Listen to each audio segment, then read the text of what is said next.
Unnao rape case एक ऐसा मामला जो आज भी चर्चाओं में है। कल जहां कुलदीप सेंगर को सुप्रीम कोर्ट से बड़ा झटका लगा, तो वहीं अब कुलदीप सेंगर की बेटी का इस पर एक पोस्ट सामने आया है।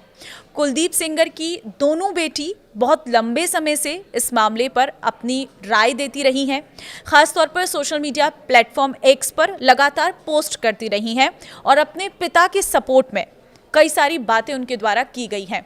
लेकिन इस बार जो इमोशनल कार्ड उन्होंने खेला है, उसे सुनेंगे तो आप भी हैरान रह जाएंगे।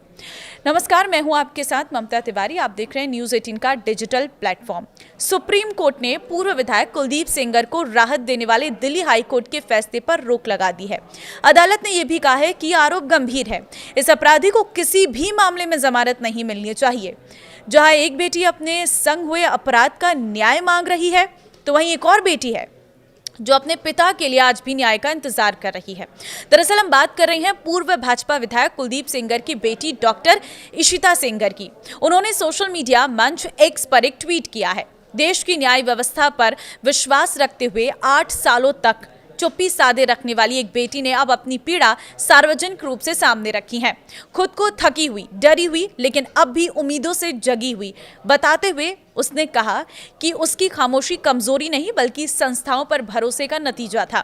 दरअसल कुलदीप सेंगर की छोटी बेटी डॉक्टर इशिता सेंगर ने एक्स पर पोस्ट किया। उन्होंने लिखा, मैं एक पत्र बेटी के रूप में लिख रही हूं जो थकी और डरी हुई है।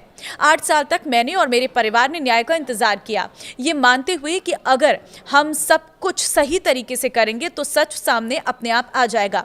हमने कानून पर भरोसा किया, हमने संविधान पर भरोसा किया, हमने भरोसा किया इस देश में न्याय शोर हैशटैग या जनता के गुस्से पर निर्भर नहीं करता, मगर मेरा विश्वास अब टूट रहा है। उन्होंने आगे लिखा, मेरी पहचान एक लेवल तक सीमित रह गई है, वो है भाजपा विधायक की बेटी। जैसे कि ये मेरी इंसानियत को खत्म कर देता है, जैसे कि सिर्फ इसी वजह से मैं निष्पक्षता, सम्मान या बोलने के अधिकार की हकदार नहीं हूँ। जिन लोगों ने मुझसे कभी मुलाकात नहीं की, कभी कोई दस्तावेज नहीं पढ़ा, कभी कोई कोर्ट रिकॉर्ड नहीं देखा, उन्होंने ये तय कर लिया है कि मेरी जिंदगी की कोई कीमत नहीं है।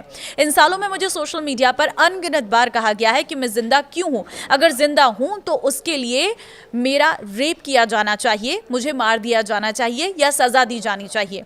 ये नफरत काल्पनिक नहीं है, ये रोज की बात है, ये लगातार है। जब आपको एहसास होता है कि इतने सारे लोग मानते हैं कि आप जीने के भी लायक नहीं हैं, तो ये आपके अंदर कुछ तोड़ देता है। उन्होंने ये भी कहा है कि हमने चुप्पी इसलिए नहीं चुनी क्योंकि हम ताकतवर थे, बल्कि इसलिए कि हमने संस्थानों पर भरोसा किया। हमने विरोध प्रदर्शन नहीं किए, हमने टेलीविजन डिबेट में चिल्लाया नहीं, हमने पुतले नहीं जलाए या हैशटैग ट्रेंड नहीं कराए। हमने इंतजार किया क्योंकि हमारा मानना था कि सच को तमाशे की जरूरत नहीं होती है। उस चुप्पी की हमें क्या कीमत चुकानी पड़ी। हमसे हमारी गरिमा धीरे धीरे छीन ली गई है। हमें 8 सालों तक हर दिन गाली दी गई, मजाक उड़ाया गया और अमानवीय व्यवहार किया गया। हम आर्थिक, भावनात्मक और शारीरिक रूप से थक चुके हैं। एक ऑफिस से दूसरे ऑफिस भागते रहे, चिट्ठियां लिखते रहे, फोन करते रहे, अपनी बात सुने जाने की भीख मांगते रहे। ऐसा कोई दरवाजा नहीं था जिस पर हमने दस्तक ना दी हो, ऐसा कोई अधिकारी नहीं था जिससे हमने संपर्क ना किया हो, ऐसा कोई मीडिया हाउस नहीं था जिसे हमने ना लिखा हो, फिर भी किसी ने नहीं सुना। कुलदीप सेंगर की बेटी इशिता आगे कहती हैं कि हमारी किसी ने नहीं सुनी। इसलिए नहीं कि तथ्य कमजोर थे, इसलिए नहीं कि सबूतों की कमी थी, बल्कि इसलिए कि हमारा सच किसी के काम का नहीं था। लोग हमें ताकतवर कहते हैं। मैं आपसे पूछती हूं कि किस तरह की ताकत एक परिवार को 8 सालों तक बेजुबान रखती है। ये कैसी ताकत है जिसका मतलब है कि आपका नाम रोज कीचड़ में घसीटा जाए और आप चुपचाप बैठे रहें, एक ऐसे सिस्टम पर भरोसा करते हुए जो आपकी मौजूदगी को मानने को भी तैयार नहीं है। उन्होंने आगे कहा कि आज मुझे सिर्फ अन्याय से नहीं बल्कि डर से डर लगता है, एक ऐसा डर जिसे जानबूझकर पैदा किया गया है, एक ऐसा डर जो इतना जोरदार है कि जज, पत्रकार, संस्थाएं और आम नागरिक सभी पर चुप रहने का दबाव है, एक ऐसा डर जिसे ये पक्का करने के लिए बनाया गया है कि कोई हमारे साथ खड़े होने की हिम्मत ना करे, कोई हमारी बात सुनने की हिम्मत ना करे और कोई ये कहने की हिम्मत ना करे चलो तथ्यों को देखते हैं। ये सब होते हुए देखकर मैं अंदर तक हिल गई हूँ। अगर सच्चाई को गुस्से और गलत जानकारी से इतनी आसानी से दबाया जा सकता है तो मुझ जैसे लोग कहाँ जाएं। अगर दबाव और लोगों का उन्माद सबूतों और सही प्रक्रिया पर हावी होने लगे तो एक आम नागरिक के पास सच में क्या सुरक्षा है।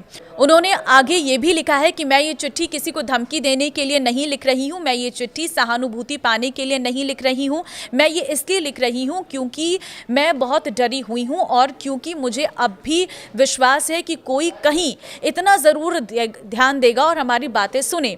हम कोई एहसान नहीं मांग रहे हैं, हम इसलिए सुरक्षा नहीं मांग रहे हैं। हम कौन हैं? हम न्याय मांग रहे हैं क्योंकि हम इंसान हैं। कृपया कानून को बिना किसी डर के बोलने दें, कृपया सबूतों की जांच बिना किसी दबाव के होने दे, कृपया सच्चाई को सच्चाई ही माना जाए, भले ही वो लोकप्रिय ना हो। मैं एक बेटी हूँ जिसे अब भी इस देश पे विश्वास है, कृपया मुझे इस विश्वास पर पछतावा ना करवाएं। उन्होंने अंत में लिखा कि एक बेटी जो अब भी न्याय का इंतजार कर रही है। देखिए, एक तरफ है रेप पीड़िता जो लगातार न्याय की बात कर रही हैं और एक तरफ है जिस पर रेप के आरोप लगे हैं पूर्व विधायक कुलदीप सेंगर की बेटी। उनकी बेटी का ये कहना है कि उनके पिता को गलत तरीके से फंसाया जा रहा है, उनके पिता पर ये सारे आरोप गलत हैं। तो दूसरी तरफ वो है रेप पीड़ित जो लगातार ये कह रही है कि विधायक के बलबूते कुलदीप सेंगर ने बहुत समय तक उन्हें परेशान किया है।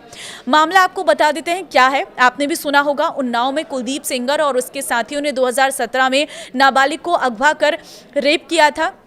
इस मामले की जांच सीबीआई ने की थी। दिल्ली की 30 हजारी कोर्ट ने दोषी कुलदीप सिंह सेंगर को 20 दिसंबर 2019 को उम्र कैद की सजा सुनाते हुए उसे मृत्यु तक जेल में रखने के आदेश दिए थे। सेंगर पर 25 लाख रुपए जुर्माना भी लगाया गया था। कुलदीप सेंगर की विधानसभा सदस्यता भी रद्द कर दी गई थी, उसे भाजपा ने पार्टी से निकाल भी दिया था। लेकिन अभी ये इसलिए हाईलाइट हुआ है क्योंकि अभी हाल में हाई कोर्ट ने जमानत दी थी कुलदीप सेंगर को, लेकिन सुप्रीम कोर्ट में जब सुनवाई हुई तो सुप्रीम कोर्ट ने साफ कह दिया है कि ऐसी किसी भी तरीके की बेल कुलदीप सेंगर को नहीं दी जा सकती है क्योंकि उन पर बहुत गंभीर आरोप लगे हैं। रेप और हत्या के दोनों ही आरोपों में वो इस वक्त जेल में बंद है। तो दो आवाजें आपने सुनी हैं, अब आपको डिसाइड करना है कि क्या सही है क्या गलत है, क्योंकि दोनों बेटियां जो हैं वो अपनी अपनी लड़ाई यहाँ पर लड़ती हुई नजर आ रही हैं। फिलहाल आप क्या कहेंगे इस पूरे मामले पर, इस पोस्ट पर कुलदीप सेंगर की बेटी के? मुझे कमेंट में अपनी राय जरूर दें।